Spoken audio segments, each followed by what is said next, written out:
Hi everyone, my name is Ashley DeLuca and this is my presentation.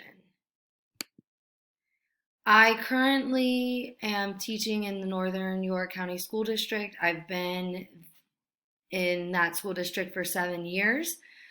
This year I will be teaching at South Mountain Elementary School and I will be teaching 5th grade ELA, writing, and social studies.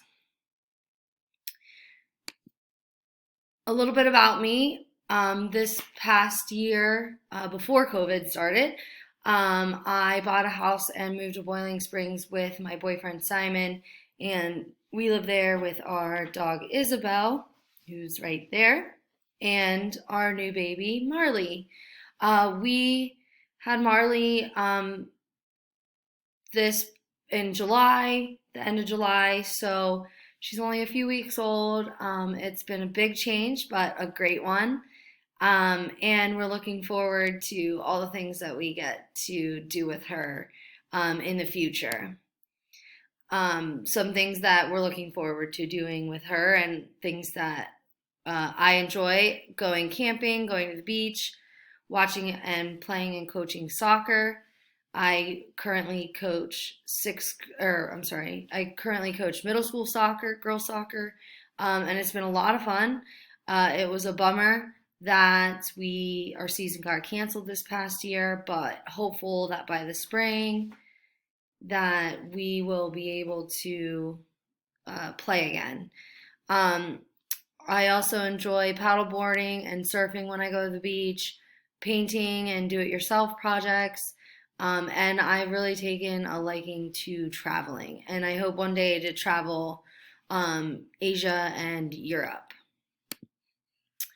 I currently am in the Master's of Education in the Assessment, Curriculum, and Teaching program with a concentration in integrative STEM education, and this is my last class before receiving my master's. So I'm looking forward to this semester. For our first chapter, we had to read Understanding Action Research, and action research was laid out in 4 steps, and I think that the second step, collecting data, is one of the most difficult stages for a couple different reasons. One thing that I have ran into in my experience with teaching is creating or using resources that measure what you're actually trying to measure, and that gives you true and accurate data. That comes down to the validity and the reliability of those materials and resources, and I hope that through this class I will gain a better understanding of how to pick and choose and create good, reliable, and valid assessments or resources that I can use to measure different things. So I'm really looking forward to helping myself with this class get a better understanding of that. And another thing is having enough materials or resources that will allow you to collect enough data that you'll be able to analyze and interpret to come up with an action plan. Making action research a part of daily teaching practices, I thought in the book it really laid out that part of your daily teaching, you are doing action research. It's just maybe not viewed that way. And I really took to this quote: in any individual lesson you plan, implement, and evaluate your teaching, just as a teacher researcher does when undertaking action research. That's something that we all do as teachers. We plan and we instruct, and then we reflect on what went well, what we could change, and all of that. And so when it comes to being an action researcher or a teacher researcher, I really like that term. Some of the challenges that I see happening are materials or resources that are available to me, whether that be something that I need to create or if there's resources that, my district would provide, I think that that's always something that teachers worry about, are materials or resources. And the other thing that I feel will be difficult with an action research project in my classroom is the instructional pace.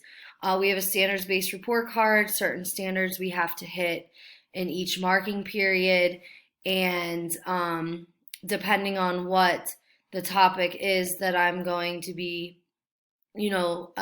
looking at, affecting the pace at which instruction takes place, I think will be something that I will need to really be cautious of. In my district, they like everyone to be on the same page, more or less the same time, especially with COVID going on, with their being a little bit more strict about that.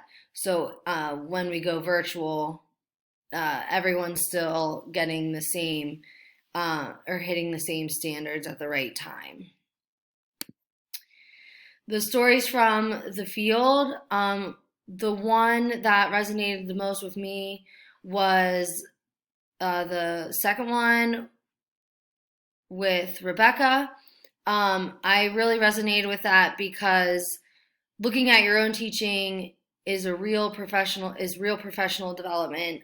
Being able to have that freedom to choose what you're going to be looking at, whether that be the strategies like she and her cohort were able to do, still focusing on the same topic, but able to choose under that umbrella, more specifically what that they were more interested in. And I think that that's something that, sometimes we get away from when we're looking at PLC groups, or when we're trying to do action research, whether that be an individual action research project that you're working on, or if it's, with a cohort, that having that freedom to choose.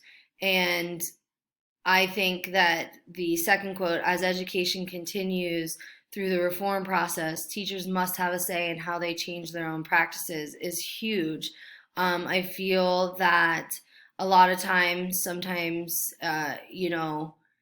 we're told what we should be doing or what resources we should be using, and it's because of this, that, and another thing. And as teachers, we know that that's not always the case. And having that flexibility to try new things and to test things out, to improve student learning and to grow professionally is an important aspect of our jobs. And I think that her situation and her story really showed that and resonated the most with me.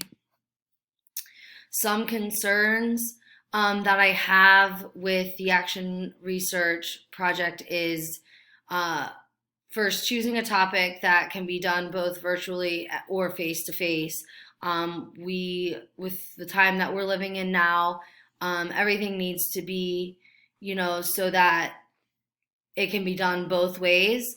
And then that leads to my second point, which is conducting action research virtually. Would I get the same results as if I would have done it face-to-face, with the outlier variables or different variables that could affect the results with being at home versus in school? And then the third thing that is a little bit of a concern to me is, once again, creating or using materials or resources that will give me the accurate data, so I'll be able to analyze and interpret it to come up with a conclusion and an action plan at the end of the research. Thank you for listening to my presentation. I hope you enjoyed it.